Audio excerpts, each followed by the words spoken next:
So today's topic is about signals, signals, and let me take a quick look on the exercise sheet just to make a point. So basically, these exercise sheets are such that you can copy those to your own Google Drive. And everyone is using Google, right? Is there anyone who doesn't use Google? Good. So everyone exists. We are not worried about NSA or other organizations. So basically, go and log into your personal, or do you have this university Google account or personal? Maybe personal. Okay. Go and log into your Google account. So after that, you can make a personal copy of the exercise sheet. So how? You know how to do it, right? So basically, you just go and make a copy, and that's it. The copy is always yours. Then you can start filling it. So you can work on small groups, or actually pairs, since we don't have too many students here. So I would say you can work on pairs if you wish. I think you are already working on pairs, and which means that only one exercise return for a group, as long as you have the both names there.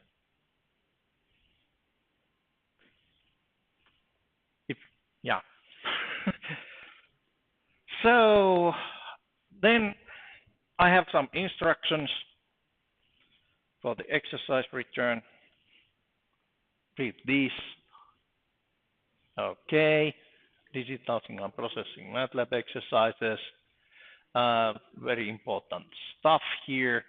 For example, sometimes you need a number, semi-random number, which is basically 3 non-zero digits from your student number. I don't need to know your student number. You just take 3 of those last non-zero digits. So if you have, for example, something like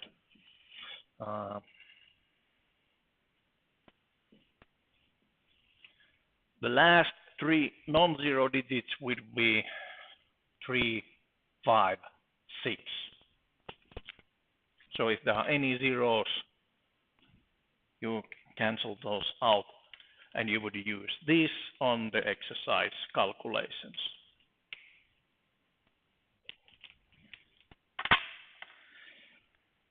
Okay. Working instructions. So start MATLAB, create a new working directory, make it a current directory. Log into your Google account.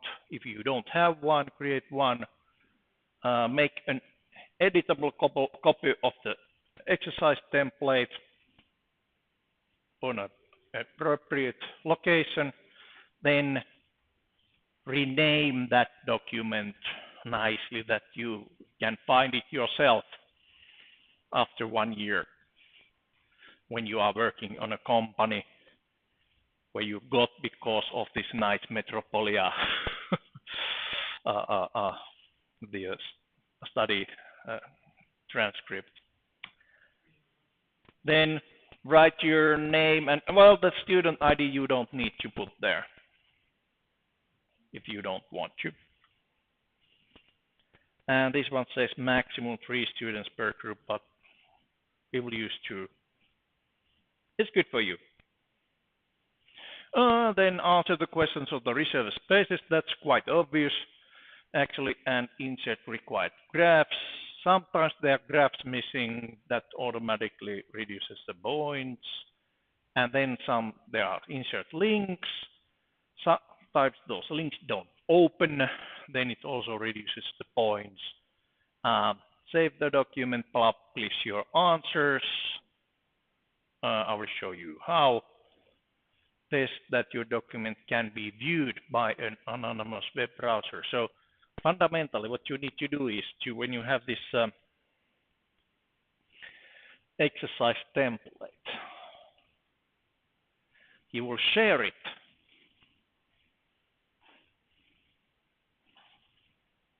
Well, so that anyone can comment.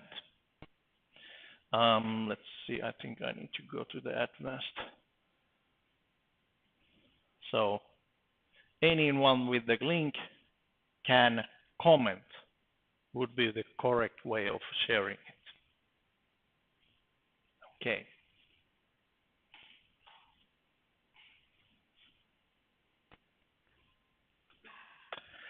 All right. What else? After testing that it actually works on anonymous web browser, then you can submit it. I have the submission link just under the exercise template. Okay.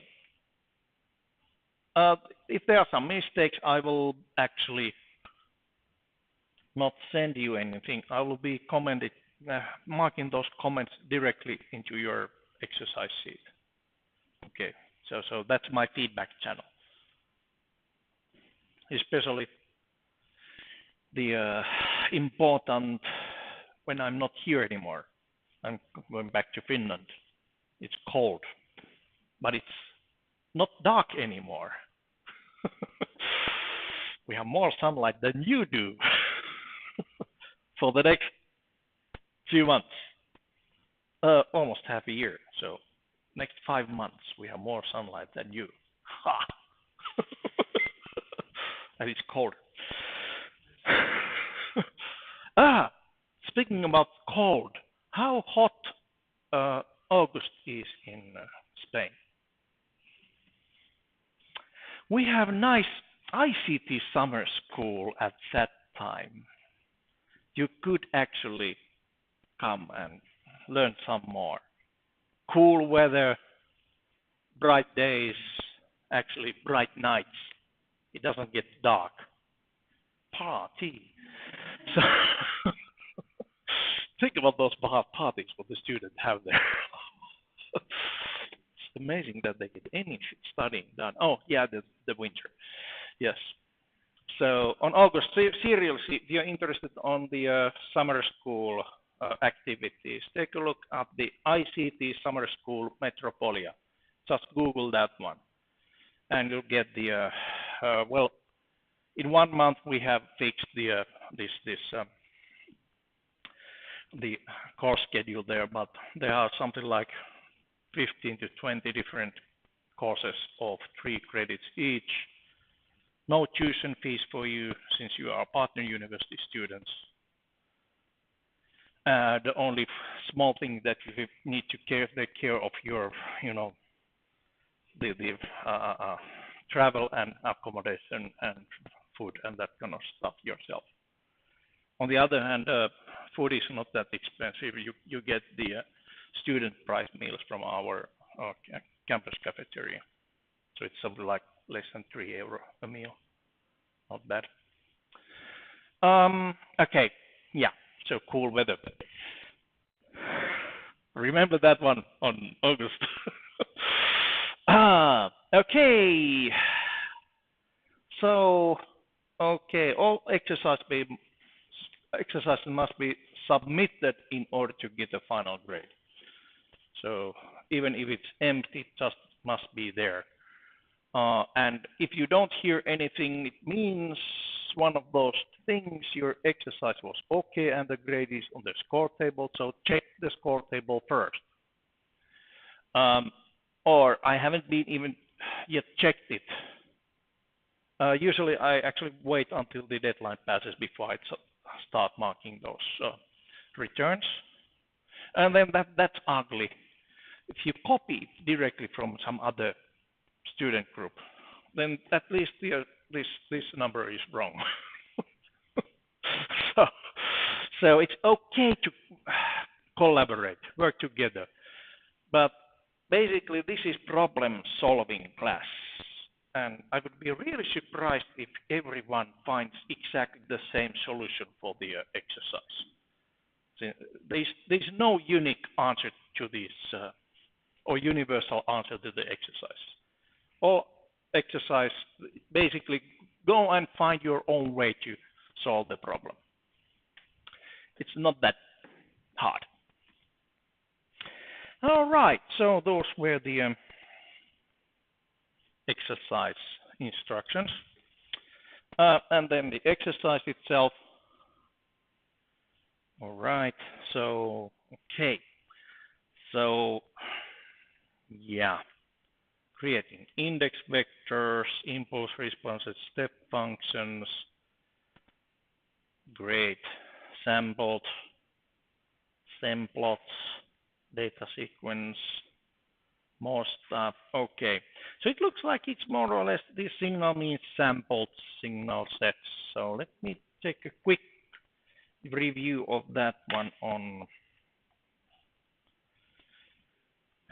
the whiteboard. Okay. One word about the whiteboard. I will be taking pictures of these whiteboards and post them somewhere that you can find.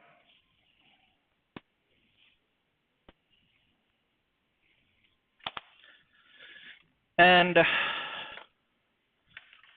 but in any case, it would be also a good idea to make your own notes if you feel like it. Oh, okay. So there we are. So today's topic is actually how to create sampled signals. So basically we start from any function,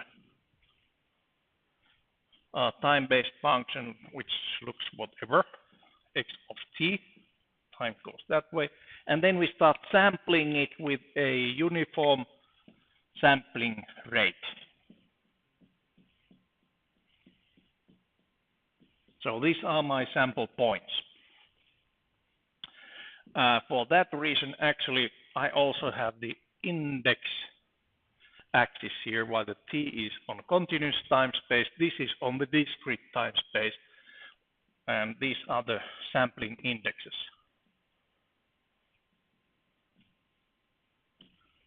The sample time, ts, is same as one of the sample rate, right? So basically, if you have the samples on those time steps, they would look something like this, the red, dirty red. This is very dirty.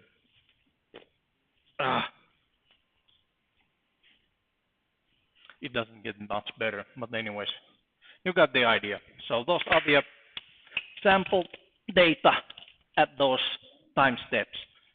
Okay, we are not going into the quantized level signals. We are just using quantized time signals, so discrete time signals. So those points here can be then put into the table and with the index n, and that's actually the same as, okay, maybe I will just change that one to blue. Same as the time-based, continuous time-based signal at the moment n times ts. So this is the sampling kind of theorem. So whatever you are sampling, you basically replace the t by index times the sample time, or index divided by sample rate. Okay, then we have a couple of special signals or fundamental signals. One is the impulse function or discrete delta function, which is 0 everywhere else except at point 0, it goes 1. That's one of the fundamental signals, and another one is the step function. This impulse function is really useful for as a test vector, for example, if you want to measure the system's anything from digital systems. So impulse response or frequency response. Frequency response is simply the Fourier transform of the impulse response. So that's why you need the impulse. And by the way, with the impulse, you can also calculate these values, which is same as the sum of n or equals not n, okay, from 0 to no minus infinity to infinity x of n times delta n minus k. I think that's how it goes. Yeah. So basically, this just tells that okay, this can be breaking into individual parts, or the vice versa. Okay, another very useful fundamental function is the step function, which can be used to basically produce a start of a sequence. So this is not uniformly sampled now. So if you want to start a signal here, you will multiply the signal with the step function. If you want to make a kind of square shape signals, you can add or subtract, for example, a delayed step function. Delay, okay. So that's one of the operations we also will check today. So let's put it, for example, so delayed by 2 on the unit impulse means that this parameter will go 0, which is at time 2, and then it goes like this one. Okay, so delayed the signal sequences. Okay, now we can start looking at what the MATLAB would give us. So please go and start your MATLABs.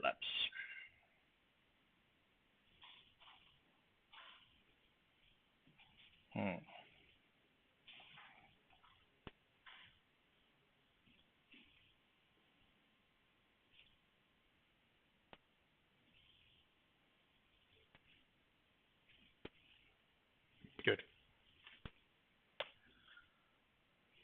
I'm taking a picture of that.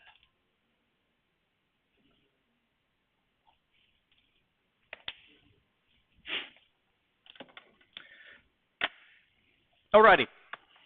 Depending who was on the computer before you, it might actually look different from that one. But anyways, that's kind of my favorite view since it shows up the what I'm typing there. All right, so let's start. So this would be the signals exercise.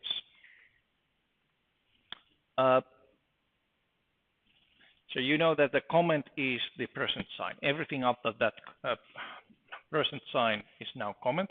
If you have double comment, then basically the MATLAB editor shows that as a one single block. Okay. I will be also posting the history file from the MATLAB later on. Okay, so if you're looking at this one here, let's see.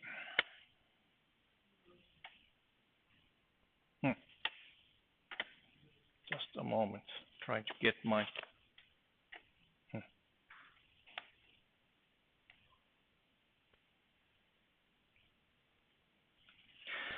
So our sampled signal, we might actually first find out the kind of the indexes which would give us the point of interest. So in this case, if I was interested about these indexes -2 to 7, there are several ways you can actually produce the index vector.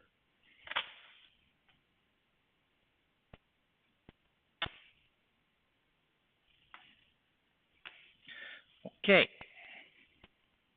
index vector. So that's sampling indexes. About variable names, never use single character variables. Way too dangerous, since you all have maybe learned from the programming languages about using I and j as indexes on for loops. I and j in MATLAB are imaginary units, and you can overwrite those. So that's one reason why to use always at least double letter the variable names. So how to make a vector of that kind of, this is one way. So you start typing, you know, those, but anyways, actually this will take way too long. Way too long to do that, but it's okay. You can do it. You just make it as a list there and that's it. But you can always use the auto increment, which is just that colon operator, and pressing the enter will give you the these numbers from -2 to 7. Basically, yes. So this is how you would make an index vector. Then how to sample data, or how to generate these functions. Okay, so fundamental signals. That delta function is actually the one that gives 1 if the index is 0 and 0 when index is not 0. Okay, we can there use the basically the test. So I will call this one impulse int. Imp equals nn is the same as 0. Okay, that'll work. So I'm just testing if the index goes to 0, that gives me true, otherwise it's false. You know, in C programming language, what is the value for false? 0. Yes. What is the value for true? No. Anything else but 0. 2 is also true. So basically, MATLAB true value is 1, but to be on the safe side, we can always do the typecasting to double. Double, you know, double nn equals to 0, and that gives us the impulse response. There you go on that workspace on lower left corner. Okay, 0, 0, 1, 0, 0, 0, and so on. Okay, so I've managed to do the impulse function. Similarly, the step function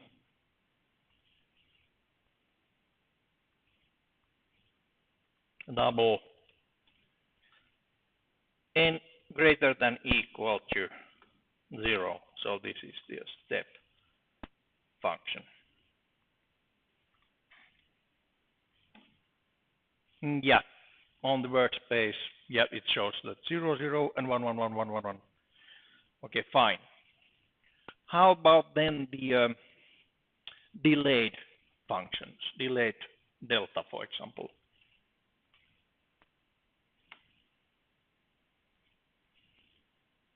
Delayed sequences. Okay, so let's just say imp2, for example, would be double of something equals to 0, and there basically if we put nn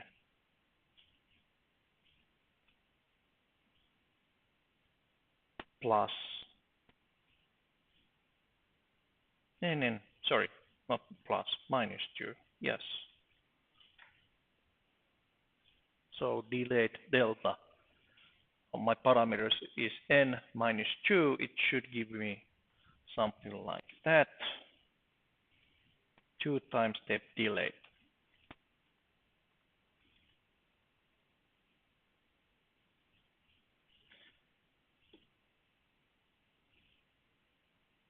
It might be on the right spot. Now I want to go graphic a little bit. So for this kind of short data sequences, there's the stem plot. So this here is a stem plot. Comes from the fact that this is this part of a flower is called stem. Okay, seriously, that's where it comes from. Engineers are not heartless. Okay, so remember that one. So we can stem index n and imp2, for example, like that, and it shows me whenever it comes. Okay, it came to a different window. All right, there we go. So 0, 0, 0 here, and then at the place 2, it actually is plus 1. All right. Question? Yes.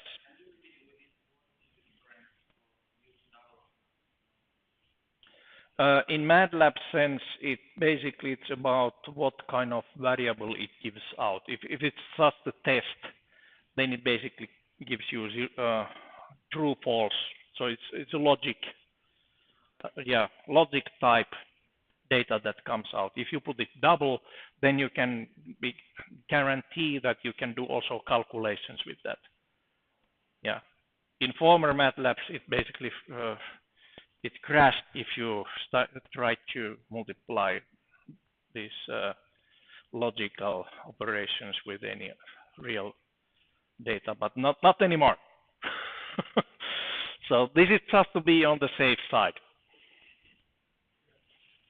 Okay. Haha. I'll make a big mess here. So that's the plot. Okay, this is not done yet. There's some things that are wrong picture-wise. You never should actually allow data to touch these boundaries. So have a little bit of overhead on each edges, so basically you can get the full data there and no points with this axis or not axis, but on the frame. So just for fun, we can use also the axis command and give it the limits: x limit, x minimum, x maximum, y minimum, y maximum.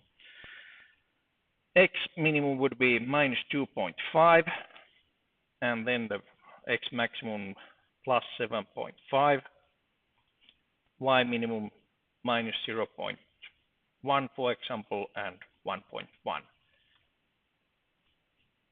Now it's almost done. But because this is again a graphic, then you might want to also put the labels on. X label is index, Y label, for example, value, and then title. Oops, title. Title 2 time step delayed delta. Yeah, okay. Delayed. Are you familiar with the tech kind of typesetting? So backslash delta gives you delta character. But which delta character? I don't know yet. Let's see. Yeah, it actually gave a small delta here. 2 times Tim E step. Oh boy. There we go. A little bit better. Okay, now it's done. Now it's done.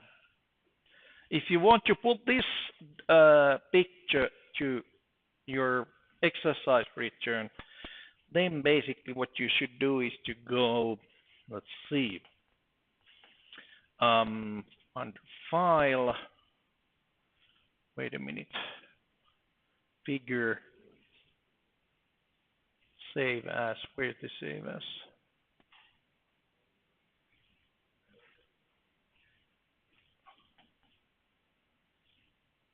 Save As. Okay, the default is basically MATLAB figure, which is no use for generating anything anywhere else except on the MATLAB, but you can actually find some other types here, especially since we are now working on the web document. Then there's portable bitmap files or portable network graphics file, PNG. That's the safest way of saving this one, so it shows up quite nicely on the exercise return. So just click like that and name it accordingly, big one or whatever. And now it's on your directory here. And you can open it outside the MATLAB to see what it looks like.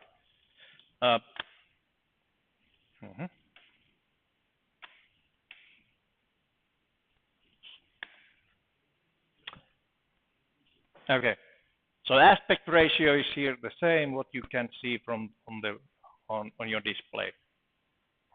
So if you want to change the aspect ratios and such kind of things, then undock that figure and show it somewhere else. But well, this is just an example. So how much have you actually worked on the document on Google Docs? Okay, I'll show you. So my template. Oops. Wait a minute, where I can find it. Exercise 1 template is here. Then I made a copy.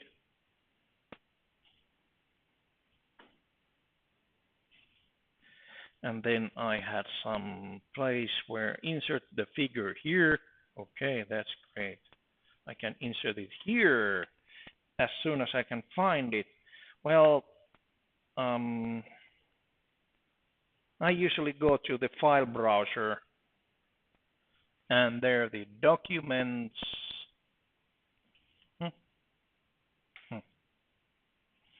Documents. MATLAB, where's the MATLAB? Here.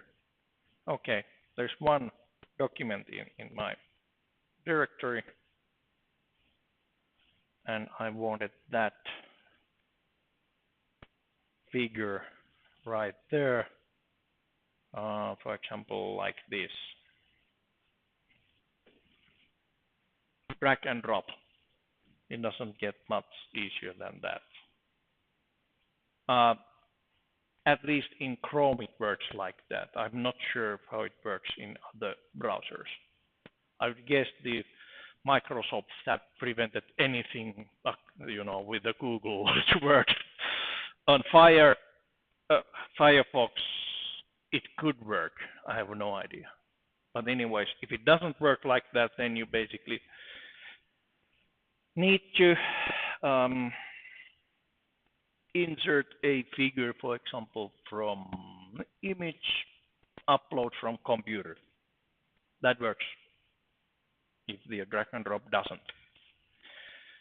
However, let's see. I wouldn't be too happy with this picture yet, since, okay, think of me, I'm opening it up and seeing this kind of picture. Does it really show up everything? Just barely. Just barely. So don't put there messy pictures. Try to make the it show up nicely. Usually, if you have big enough aspect ratio, so about that 3 to 4 aspect ratio on a picture, then it's okay. I can still read the titles and such kind of things. But use your, imagination of what it would look like when I'm actually opening it. So,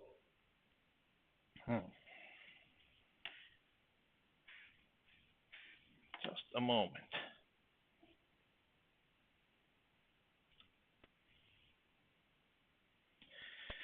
There. No, I was here. Good.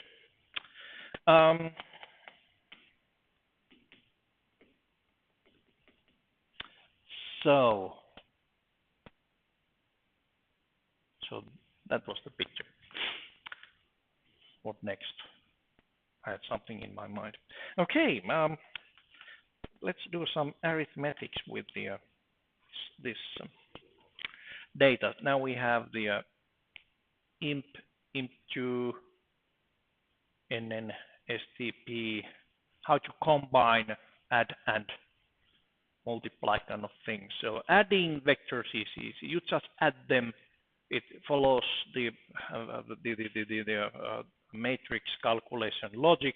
So MATLAB is matrix laboratory. Remember that one.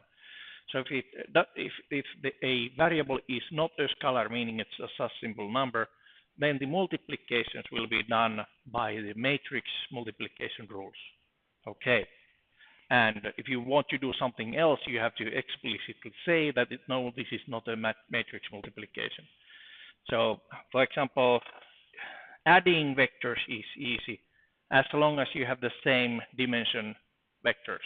So, imp plus imp2, and even say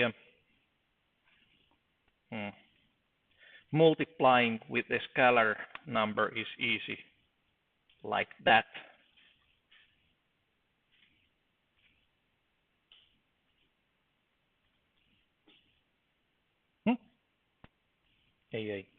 There.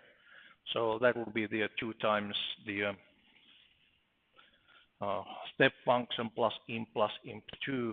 Okay, that's fine. But if you want to actually multiply this one with a vector, for example, if you want this data sequence to start at point 1, you can multiply it with the delayed impulse response. So impulse 1 would be double of nn minus 1 greater than or equal to 0. So this is delayed.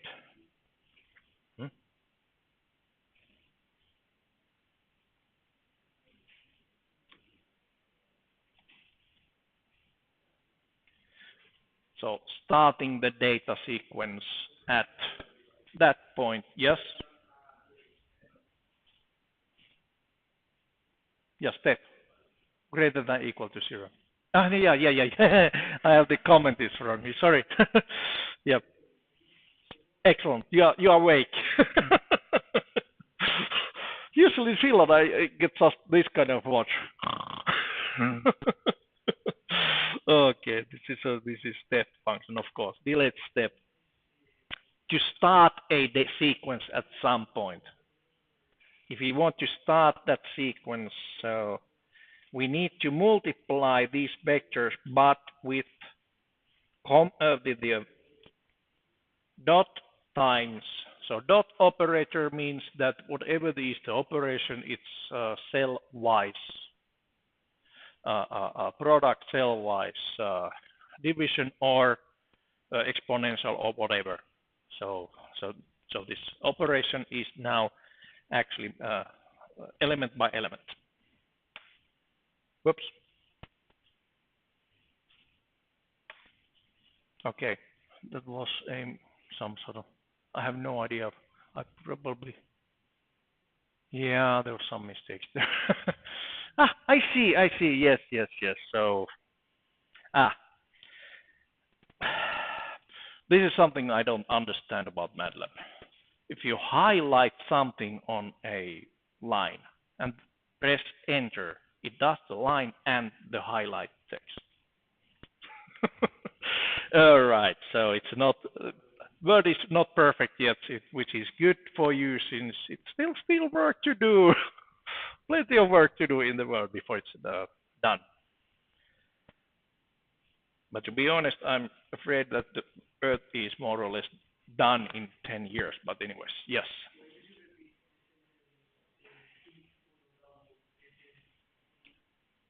Okay, I will show you.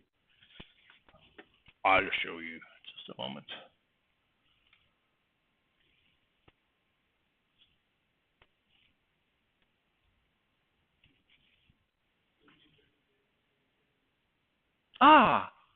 Just arrow up. So up arrow. So this arrow keys on the bottom right corner. So how to repeat any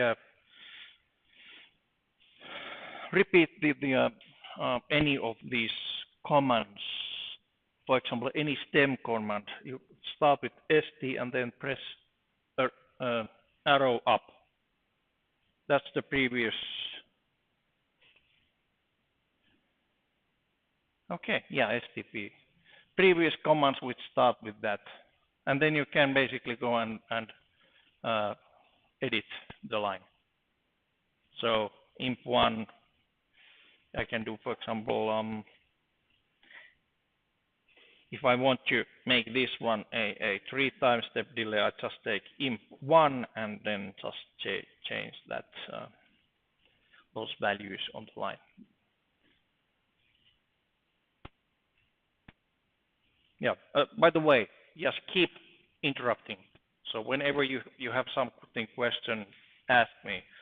I might actually take granted that, oh yes, you have done all of this. I have been using MATLAB since year 86. Where were you when it was year 86? Yeah, I know. I'm a dinosaur. But I'm the carnivorous with the short hands like this.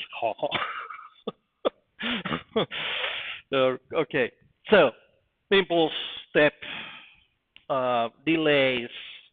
Okay, let's take something more interesting like how to sample a function, which meaning the sampling kind of theorem. So sampled functions. And for sampled functions, let me first set the sample rate. Sample rate, Fs, for audio signals. You should use at least.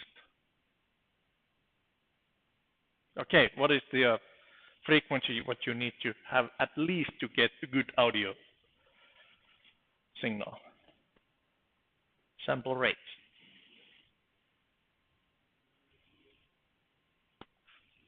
Hmm? 2 times the highest frequency, okay? So that would be how much? Yeah, but what is the hearing, audio signals, how high you can hear? Higher than me, but and lower too, but hmm? Yeah. So sample rate for audio signals 44.1 kilohertz, right? Yeah, that's the CD quality PCM audio is sampled with 44.1. How many bits? How many bits you need to sample a high quality audio? Of course, as many you can afford, but for really high fidelity. But normal CD quality audio, how many bits? 16. 16, and that comes from the dynamic scale of human hearing. 16 bits is something like how many decibels? Decibels. You will need the decibels of this course, sorry.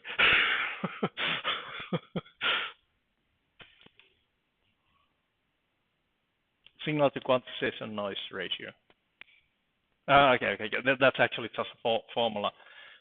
SNRQ is 6.02 times the number of bits plus some 1.74, something like that. Okay, so we had the 16 bits. Okay, that comes from that one. So it's about 100 dB or so. That's the difference between dropping a pin on the floor to some jet going outside. so it's minus something, minus 20 is a pin dropping, and then 80 dB is the basically what you can hear without hearing loss. Rock concert is something like 85 to 90 usually. Heavy metal 100 plus. Richie Blackmore 78. Oh no, 72. That's his age. Okay. I was in Richie Blackmore's Rainbow concert in Helsinki, last Friday. That was just great, Old guy like that still playing like 50s. Okay, so sampling rate 44.1 kilohertz. So that will be 44. How many zeros? I have one too many. Okay, 44,100. Or actually, this could be the same as the 44.1 E3. So yes, MATLAB actually understands this kind of engineering notation on the values. That's the CD quality sampling rate. Okay. Next, let's find a nice signal to sample. How about to make it a interesting one? If we have a sinusoid signal. Anyone playing any instrument? Which one? Trumpet. Okay. Where does the trumpet actually generate the voice? It's a mouthpiece, right? And it's not sinusoid. Okay, it has harmonics. Yes, it has harmonics. But anyways, if that was a flute is almost a perfect, what is that called? The wave tube for certain frequency. So it's a standing wave. So on flute, it would be just sinusoid. Anyone playing piano? We'll make piano. So in piano we have the sinusoid, which gives the basically the tone. What is tone A? Note A in music. If we play note A in frequency, what is the frequency? You should know that. You know, trumpet is a classic instrument, 440 hertz. Yeah.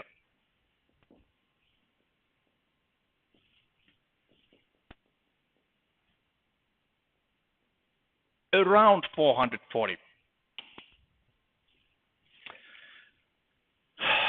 If there is an oboe on a classical orchestra, then that one says with what is the exact frequency there. It's impossible, almost impossible to tune. But anyways, 440. In addition to that, there's exponential decay on piano, since it's a string instrument which you hit with a hammer, and this wave is actually going, and also at the same time as you're hearing it, well, there must be some energy loss, meaning that it has exponential decay on the sound. Okay, so there's an exponential with some decay factor. Actually, there's also another which is called attack, meaning how hard you hit exponential that way, 1 minus exponential of something smaller, and multiplying those. Just for fun, let's scrap that one. It's just, just playing around with the but anyways, this is exactly how the first synthesizers did the synthesizing. So Moog actually had sinus oscillators and these decay and attack functions, and that's the beginning of electronic music. So let's make first tones, where we need that sampled sign. And sampling points are now my index points, just to make, show something. A couple of different ways to do the sampling. So we can get the sample times by multiplying basically, sample times are the same as index times the TS. TS is the sample time, and sample time is 1 over Fs. So TS equals 1 over Fs. We start from that. That's the sample time. So the time between two samples. And then basically we have the sample time vector is index vector times TS. Not too many samples on my sinusoid. Then we have the signal itself, the amplitude. I'll just put there 0.5 just for fun, times sine of 2 times pi times 440 hertz. Okay, 2 pi ft, what I'm looking for in here. So sine of 2 pi f times t, where this one is actually the sample times, times tt. Okay, that's the sampled sine. Let me stem to see if it makes any sense. I would say this one does not yet make any sense. We need more samples actually to produce that sound. Yes, well, TS times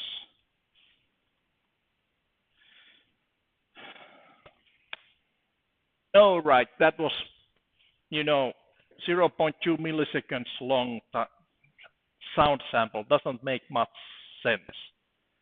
I think we need to have a better way to produce this set, and for example, make this one 1 second long with that sample rate.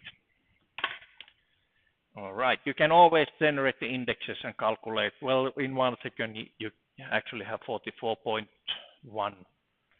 kilo samples. Or you can also generate it other way. So time vector, so tt equals 0 from 0 with the time step of ts to 1 second. So the same colon operator, but now if you have two colon operators, the middle variable actually gives you the step between two subsequent points. So from step size to is the format. Now we can do some serious sampling. So SS equals 0.5 times 2 pi 440 and TT. Okay, and no really this plotting this one is not a good idea since it looks like that. There are quite many cycles in that one. Actually, in 1 second it has a 440 full cycles exactly. So no sense to show it on the graph, but how about sound? Just a moment. I need to fix my sound settings.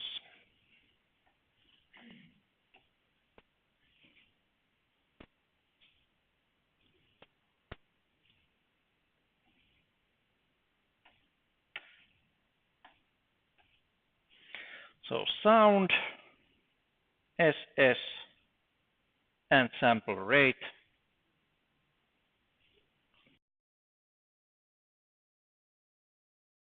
On 440 hertz. You magic. Not much magic on that one. But well, now we have the sinusoid. Next, exponential. And basically, we can always just do the just guessing what would be the time constant for that one. Exponential of something minus, and then it has the time vector, then divided by, well, with the number where the signal amplitude has been going down by e to minus 1. So maybe at 0.1 second. We don't know. We can try. We can tweak it. This is not science. This is engineering. So SSE, so it's the signal with some decay. SS dot times exponential of minus TT divided by 0.1. And oops, that's not the one. SSE. Okay. Yes, there's some artifact also there. It kind of jumps twice there. But that's how you make the decay. The attack would be just 1 minus exponential of even shorter than that to actually have some of that. Okay, and how to do the rest of the effects? Well, that's for you to find out. Okay, so synthesizing sounds is not that hard. Now you can start your own band, you know. Just type in the computer. Like a real geek. Excellent. Good. So sound sample, which is missing something. That was very unnatural sound for one, or actually two reasons. On any natural sound, you would have, yes, echo comes with the natural sound. Another one which comes with the natural sounds is noise. If there's no noise, it doesn't sound natural. And in any case, in plenty of places, you have to actually be able to synthesize or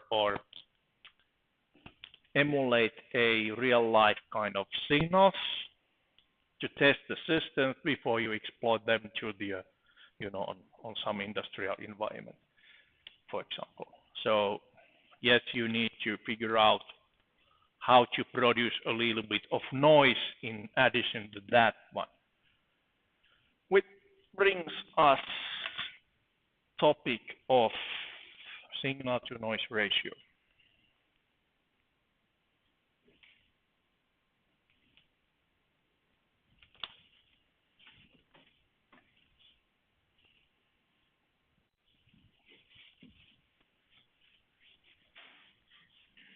And when you're synthesizing data or the signals, then the signal to noise ratio is kind of easy since you can actually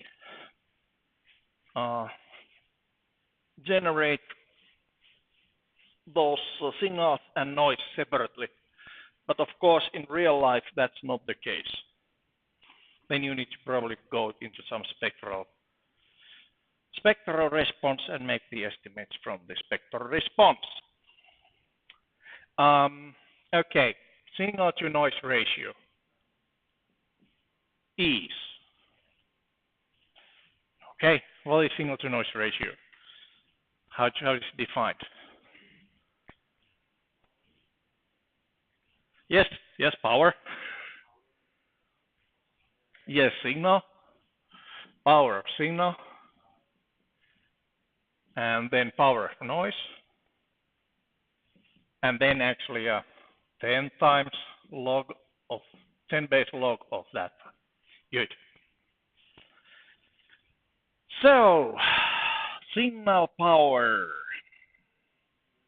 is directly proportional to variance.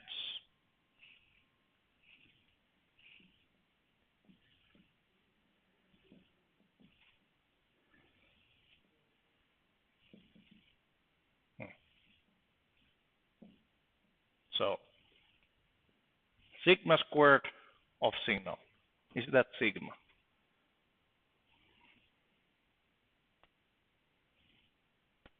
That's delta, okay. Yeah, anyway. Yeah, this is sigma.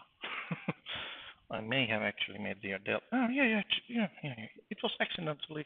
Yeah, that was sigma what I draw as a delta. So delta goes this way and sigma goes that way. Yes.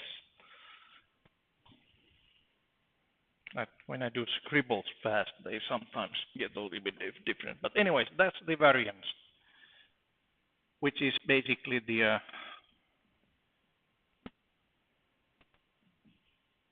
square of the standard deviation. And basically, the standard deviation is the root mean square amplitude.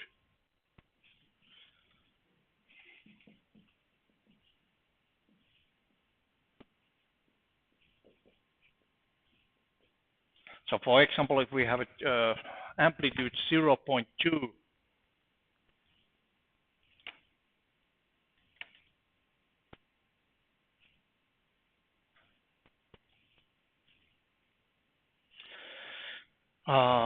if there's a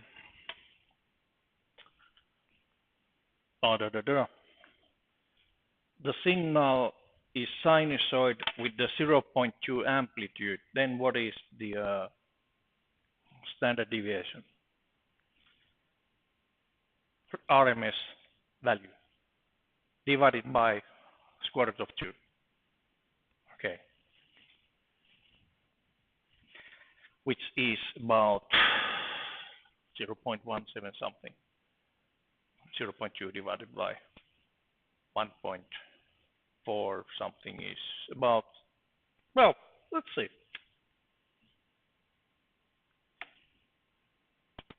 We can always calculate. We have a calculator. So yes, standard deviation of SS. That was the value, the signal with the amplitude of 0.2 and no decay, and 0.35 amplitude 0. Hmm. 0.5. Sorry, yeah, it was 0.5 was the amplitude. Okay, that makes sense. Yeah. So now, if you want to produce a basically the RMS amplitude of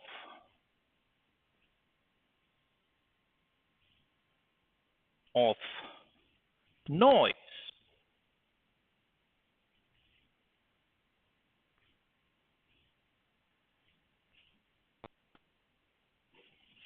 so okay, how to actually do this?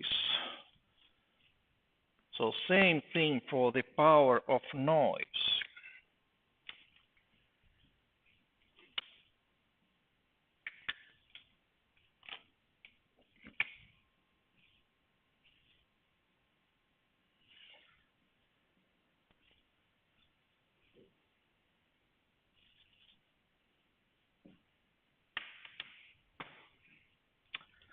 And add in, for example, the amplitude of 0.1 amplitude of noise into the system. Let's take a look what is the RMS, the signal to noise ratio.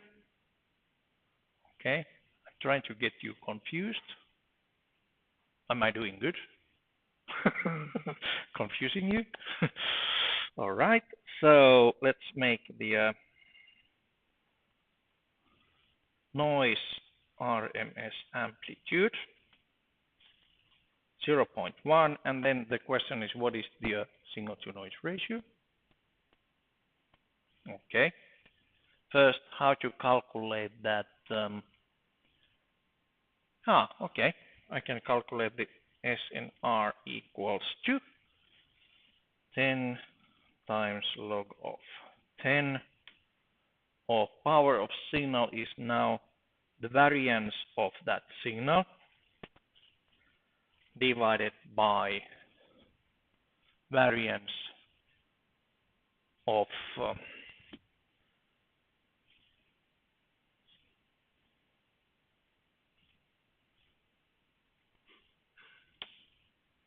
right. So RMS amplitude 0.1, meaning the variance is then square of that one.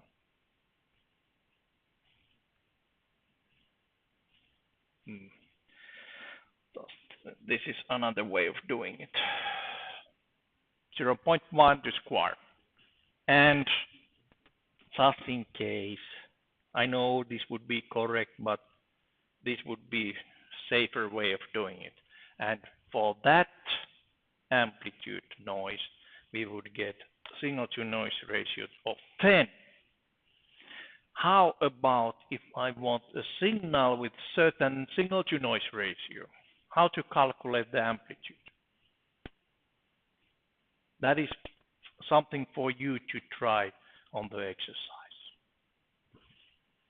But everything comes from that signal to noise ratio formula. Basically, if the signal to noise ratio is given, you can always measure the signal variance, and then basically you can calculate how much the power of noise must be, which is the square of the RMS amplitude of the noise. Okay, now we can start generating the noise. So my noise amplitude was 0.1. So the noise part for that one would be just simply 0.1 times round n. Are you familiar with that one? So round n actually generates the random numbers that are uniformly distributed, not uniform, the standard, what is that? Natural distribution, the Gaussian shaped curve. So normal distribution, okay.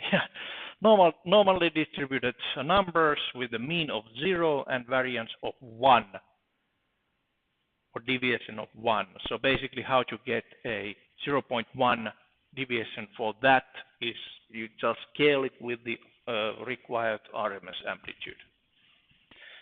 All right, and we need to generate one data point for each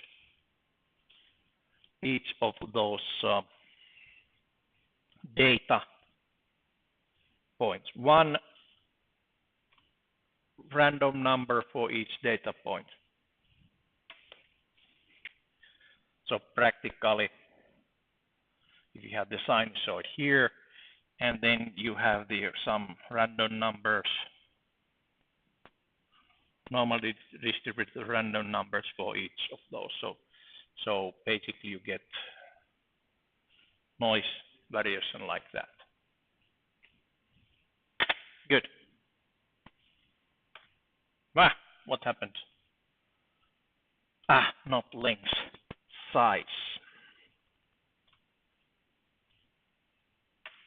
Yeah, length is the, Okay. So, and now I have the random numbers, and just to make sure the standard deviation is correct. Yeah. So we had the random numbers, which means that when you calculate the standard deviation, it's never exactly what you think it is. There is randomness in random numbers. Now we have about 44,000 random numbers, which means that you are expecting an error on the second most significant, or actually third most significant bit out of the data. So 10,000 is about 1% error. 40,000 has about quite about 0.5% error. Yes. Okay, so we have that random signals, and we have the SSE, for example. So SSE now equals SSE plus the noise. Adding the signal and the noise, and it sounds like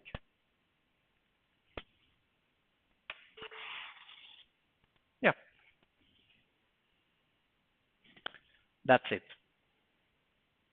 That's how you generate the samples, sound samples. You can also save the sound sample. You had a question, yes?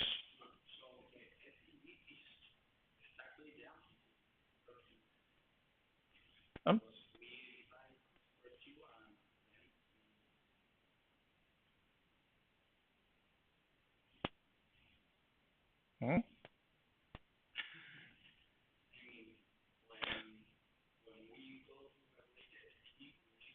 Yes, you will calculate the signal standard deviation just with a function. You first generate the signal, then you calculate what is the STD of that. And then basically there's also the signal to noise ratio, and then you calculate with that STD or variance here, what is the noise variance, what is the required noise variance, and then square root of that is the RMS amplitude of the noise, which will be used to scale to round n.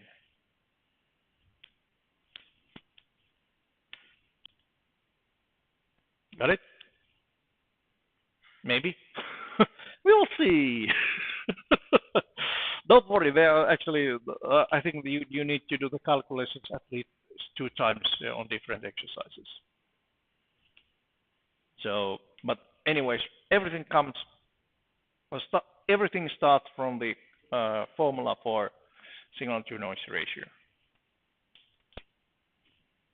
All right. Good. So, oh yeah, and of course my sound was SS, not SSE, but it doesn't make much difference in here. You just follow the instructions what you need to do. All right, so next step here would be to how to publish that sound file. All right, so there are some functions in MATLAB. I think now it's called audio write that allows you to actually write any known file format audio files. And you just put the file name with the correct extension, for example, WAV. WAV is just file or FV4, I think it's, or MP3. It might actually also recognize those, but anyways, so you just basically give it the file name, which also defines the format, then the data and the sample rate, and that's it. That's all you need to do. So, audio write of the not sound one dot. Oops. Of course, this is for file name. Between prime sound one dot wave, then SSE no, and FS. And now I have that sound one dot wave here open outside of MATLAB.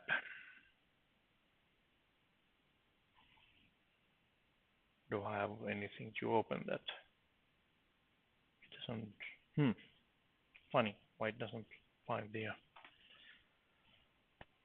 my audio thingy.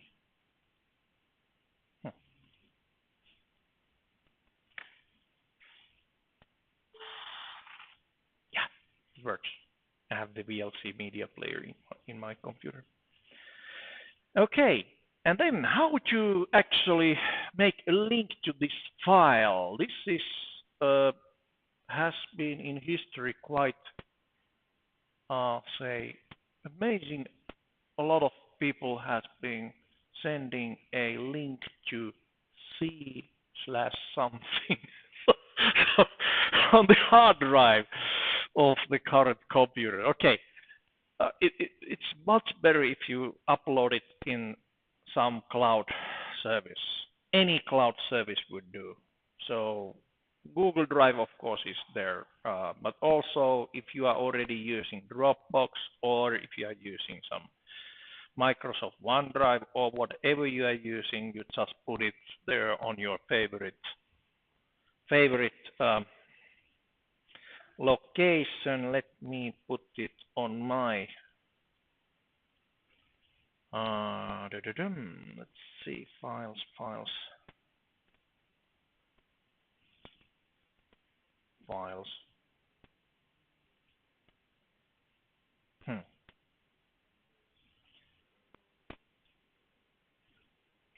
Where do I do? So I'll just show you what I'm doing here. So I'm on my Google Drive. And then basically I might actually make a folder. So this is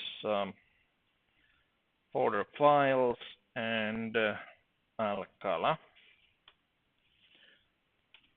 And go there. Then I go and drag and drop this file here. And I'm not yet done. By default, this is the owner's file and nobody else can actually access it. Remember to actually have the link sharing on, and what is the advanced? anyone with the link can view. Okay, anyone with the link can view, then I can open the link. If you're not saving it like that, then I cannot open the link. And by default, it actually, that should be on my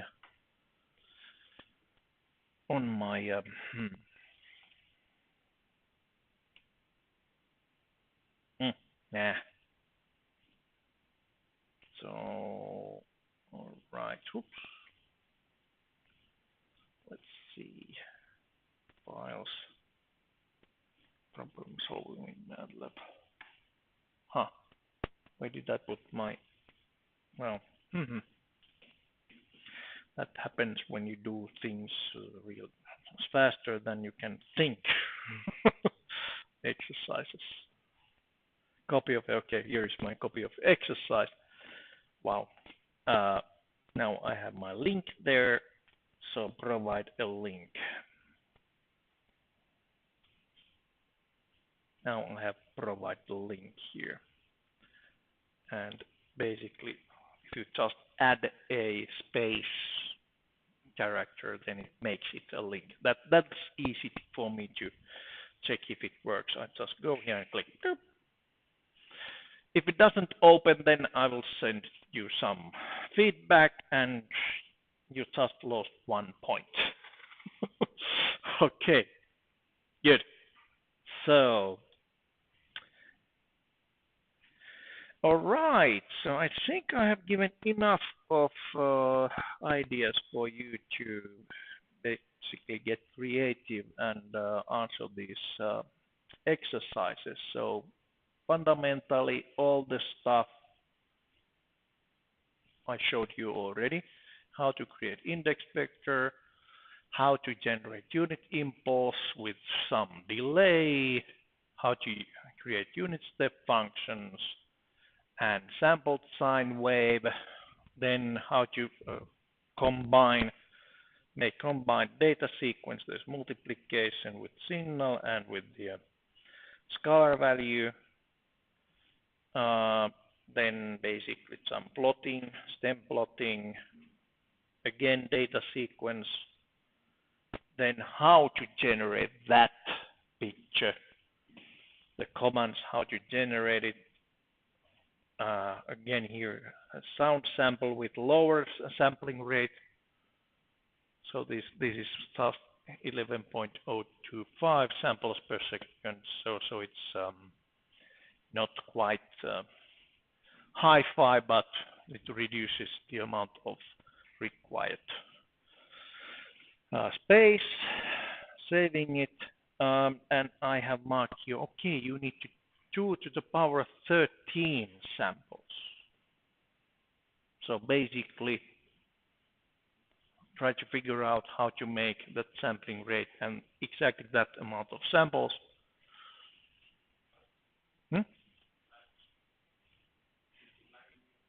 Yes. Yes. And well, sine wave with amplitude and signal frequency. Again, here is the SSS number, which is the last 3 non-zero digits of your student ID number, and then add the random noise with signal to noise ratio is defined. This is defined. That you get from the sine wave.